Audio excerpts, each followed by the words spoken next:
Which brings us into some of our thing today. Yes. Which is we are going to be talking about Hollywood accounting, or also known as creative accounting. Well, it's simply a matter of creative accounting. Out of all the jobs that get shafted, the people that probably get shafted the most are the writers. That's right. Absolutely. Don't you understand? You must die. There you comrade! So let's say that you do a show and you have 10% net profit. Yeah, okay? there's no hold net. Hold on. We're going to back up here, okay? The show, or let's say movie, 10% net profit. And the movie is made for $1 million, and then it's a blockbuster. It wins all the Academy Awards. It makes $1 billion, right? And you have 10% net profit. How much money do you expect to get from that? Zero. Yes. Zero, because there is no net. Congratulations.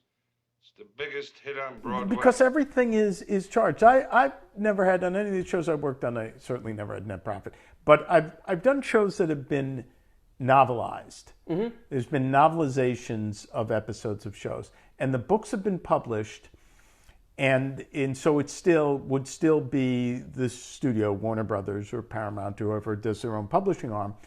And the more books they publish, I had one that was the number 7 children's book for a while.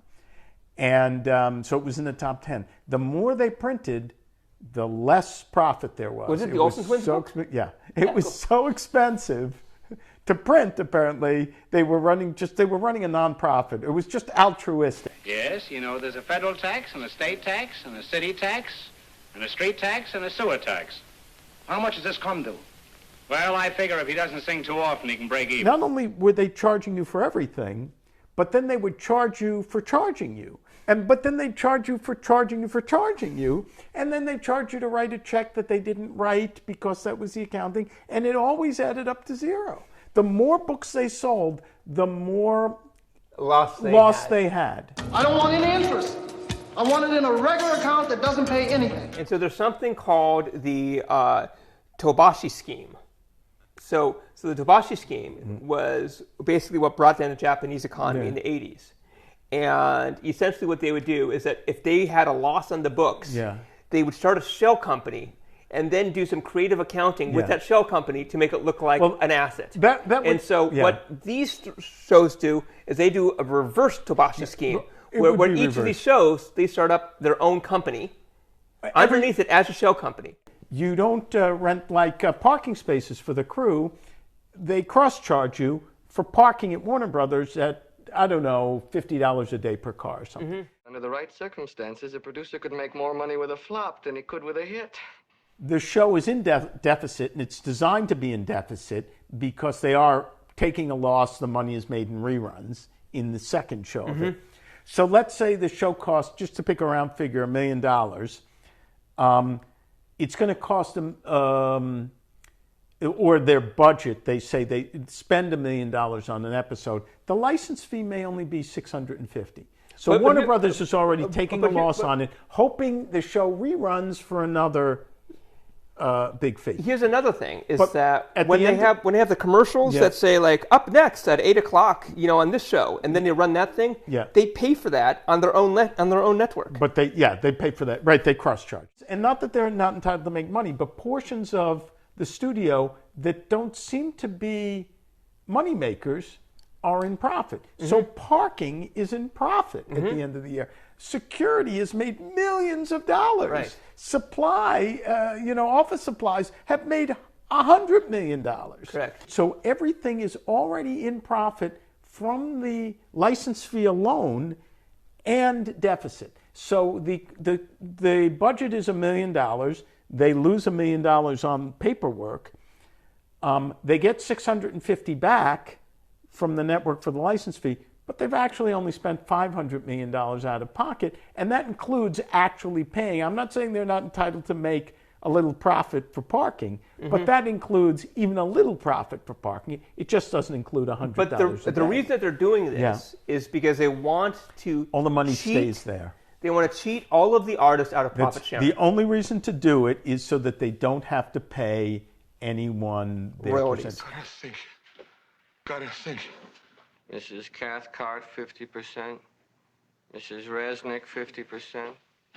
If you get a profit statement, there's a cost for sending you the profit statement. There's a cost for writing a check. There's a cost for not writing a check. There's a cost for auditing. There's a cost for the expense, and everything goes against you. I had a pilot. And not only that, Yeah. but sometimes they'll go into the negatives. Always in the negative. And so then they have to pull out a loan against themselves, and then they have to pay interest on Right. that loan against themselves. But it's all on paper, so they're charging so themselves things like more. Return of the Jedi is still not profitable. And it's costing them money because of all the money they've loaned themselves. Well, not only that, but like every time that every time that basically anybody says Return of the Jedi or anybody talks about it, Yeah. they charge for that. Yeah, right. There's a cost to it. Now, I'm not defending this, but to show you how accepted it is, the first pilot I did, we negotiating for the deal for the pilot. And when you do a pilot, you negotiate as if the show's going to run forever. Right. What's going to happen the second year? What's going to happen the third year? Okay. So that there's no anyone holding each other. And I had, I don't remember what it was, 3% of the net profit on that. But even though I never expected to ever see anything, the show didn't even go. But even though I didn't expect to see anything, just in case, it was worse than that. And I still have the paperwork somewhere. And I had said to the lawyer that was representing me about this too, I said, I added up all the costs they deduct before it gets to me, and it comes to more than 100%. And his answer was, don't worry about it. It's all right. That's in every contract. That's what they call a sanity clause. You can't fool me. There ain't no sanity clause. And he was right. You just accept it at a certain point. And I suppose Tom Cruise doesn't have to accept it. Well, that's the thing. Tom Hanks If doesn't you have to have accept star it. power, Yeah. then you argue for You get gross profit. $1. Right. But even gross profit, they'll try to teach you. There's the most you actually, in some of the thing you sent me, there was a mention of a famous case, which was Superman. I believe it was Superman, but it might have been Batman, something like that. And the guys that originally bought it were two guys that had been around show business, and I believe they were both licensed attorneys. I believe they were both lawyers that had been around for a while, and they had bought the rights to Batman or whatever years ago. And this was way before, the Marvel universe or comic books we're talking became about the Tim only Burton's movies. Batman, 89 or so. 89, somewhere like that. If it was Batman, and they bought the rights to it, and they held it for years and years, and finally they made a deal to sell it, and it did become this blockbuster movie. So they went to court and said, "Look, we have points on this movie. It cost at the time $40 million, and it made $1 billion. How come I don't have anything?" And eventually they lost, as you know, because you read it. But the ruling included, you guys are two Hollywood lawyers, and you know what's going on, and you signed it anyway. That they didn't write into this contract, and I know it was 30 years ago, but they didn't write into this contract something to supersede it. They had written so many contracts where they got screwed. They were well-known Hollywood lawyers. Now, if they hadn't done it for themselves, it's important they to couldn't know do it that for anyone. Stan Lee gets screwed. Stan Lee got screwed a lot. You The have to go to author- court to the make author sure of you Forrest get it. Gump Yeah. refuses to sell the licensing for the sequel to Forrest Gump Yeah. because he got screwed in the first Right. one.